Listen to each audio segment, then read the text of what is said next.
علامہ جو تشریف لے گئے سید سلیمان ندوی اور سر مسعود راز کے ساتھ، تو اس کا بنیادی جو ایجنڈا وہ بھی یہی تھا کہ افغانستان کا نظام تعلیم کیسا ہو، اور وہاں جس طرح انہوں نے وہاں ملاقاتیں کی افغانستان کے بادشاہ سے اور بقیہ ذمہ داران سے، اور اس کو جس طرح علامہ نے اپنی مصری مسافر میں بیان کیا، وہ سارے کا سارا ان کے جو ان کے آئیڈیلز تھے، ان کی جو آرزو تھی، اس کی تفصیلات ہمارے سامنے لے کے آتا ہے۔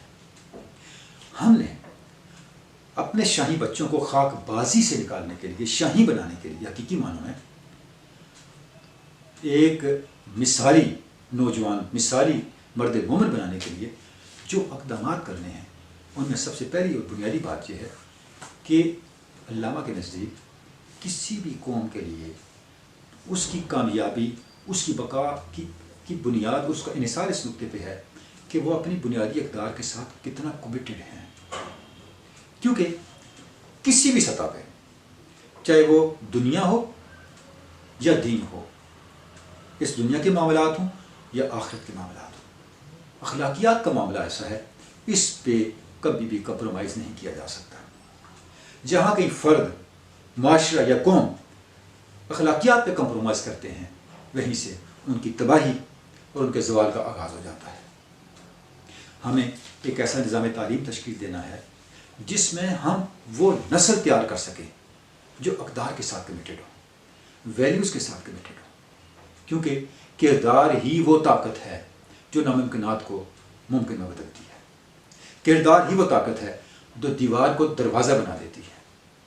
اور اگر کوئی قوم کردار سے محروم ہو، کوئی فرد کردار سے محروم ہو، تو آپ اس سے کبھی بھی اعلیٰ منزلوں تک رسائی کی توقع نہیں کر سکتے۔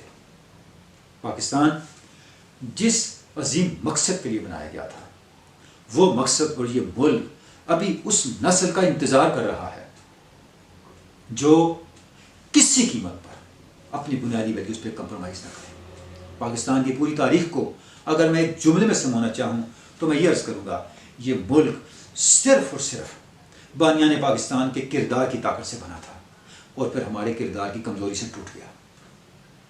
یعنی اگر آپ تاریخ پاکستان کے پورے سفر کو دیکھ لیں، سوائے ہمارے بانیان کے، ہمارے اکابرین کی طاقت کے، ہمارے پاس کیا تھا؟ تعلیمی میدان میں مسلمان پسماندہ تھے، معاشی میدان میں پیچھے تھے، سیاسی شعور کے لحاظ سے ظلمت اور تاریکی میں تھے، انتشار کا شکار تھے، سینکڑوں تو یہاں جماعتیں تھیں۔ کس چیز نے پھر یہ معجزہ کر دکھایا؟ وہ صرف اور صرف ان لوگوں کا کردار تھا جو پوری بے لوثیت کے ساتھ، اخلاص کے ساتھ، بڑی منزل، اس قوم کی بقا اور اس قوم کے مفاد کو محفوظ کرنے کے لیے اپنا سب کچھ نشاور کر رہے تھے، اپنا سب کچھ لٹا رہے تھے۔ اور اس کے بعد جس طرح سے ہم زوال کی طرف بڑھے، وہ تاریخ ہے اور اہل بصیرت سے پوشیدہ نہیں ہے۔ ہمیں اپنے نظام تعلیم و تربیت کو علامہ کی فکر کی روشنی میں اس انداز سے تشکیل دینا ہے کہ ہمیں ایک با کردار نسل میسر آ سکے۔ اور دوسری جو بڑی امپورٹنٹ بات ہے، وہ نسل خلاق ہو، تخلیق۔ علامہ تقلید کے بجائے تخلیق کی بات کرتے ہیں۔ خود پاکستان کیا ہے؟ پاکستان علامہ اقبال کا سیاسی اجتہاد ہے۔ آپ 1400 سال تاریخ کو اٹھا کے دیکھیں، پاکستان اس کی واحد مثال ہے۔ کس طرح ایک ملک بن گیا؟ اس طرح کبھی ملک نہیں بنے، کبھی اس طرح مسلم تاریخ میں کوئی قوم وجود میں نہیں آئی۔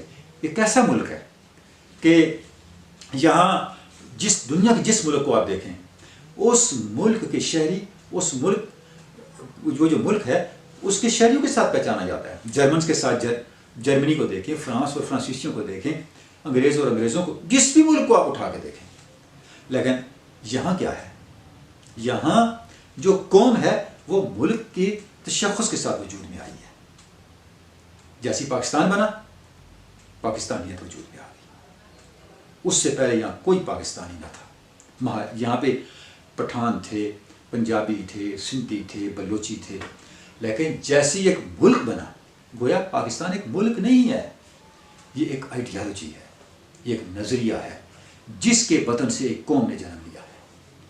اس کا مطلب کیا ہوا کہ اس قوم کا مستقبل، اس قوم کی آئیڈینٹی اور کنٹینیوٹی اس کے اسی اوریجن کے ساتھ وابستہ رہنے میں ہے جو پاکستانیت ہے۔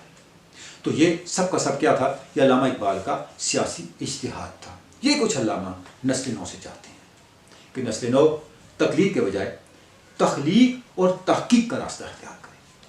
ہم سائنس کے میدان میں اپنی نسلوں کی تربیت کر رہے ہوں، سماجی علوم کے میدان میں نسلوں کی تربیت کر رہے ہوں، دین کے علوم کے اندر تربیت کر رہے ہوں، ہمیں ان کے اندر اپنی دنیا آپ پیدا کر اگر زندوں میں ہے اس کردار کو ان کے اندر پیدا کرنا ہوگا۔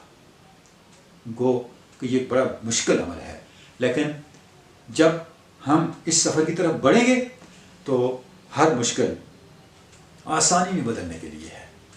ضرور ہمارے لیے وہ راستے آئیں گے، وہ امکانات آئیں گے جہاں ہم اپنے ان اکابرین کے، اپنے ان بانیان کے خوابوں کو، علامہ کی فکر کو حقیقت میں ڈال سکیں۔ خدا کرے کہ ہم اپنی نسل نو کی تربیت کے لیے وہ نظام وضع کر سکیں، تعلیم کا نظام، تربیت کا نظام، جس کے نتیجے میں انفرادی اور اجتماعی خودی کی حامل ایسی قوم تشکیل پا سکے جو دنیا کی امامت کی سزاوار ہو، مستحق ہو۔ علامہ اقبال نے اپنے تاریخی خطبہ الاباد کا اختتام قرآن مجید کی آیت مبارکہ پہ کیا تھا۔ سورہ مائدہ کی آیت مبارکہ ہے، علیکم انفسکم لا یضرکم من ضل اذ اہتدیتم۔ مسلمانوں، تم نے صرف ایک کام کرنا ہے، انفسکم، تم نے اپنے آپ کو بنانا ہے، اپنے کردار کو بنانا ہے۔ اگر تم ہدایت پہ جم جاؤ ثابت قدمی کے ساتھ اور ثابت قلبی کے ساتھ، تو ساری دنیا بھی اگر تمہاری مخالفت میں ڈٹ جائے، لا یضرکم، تمہارا کچھ نہیں بگاڑ سکتا۔ بہت بہت شکریہ۔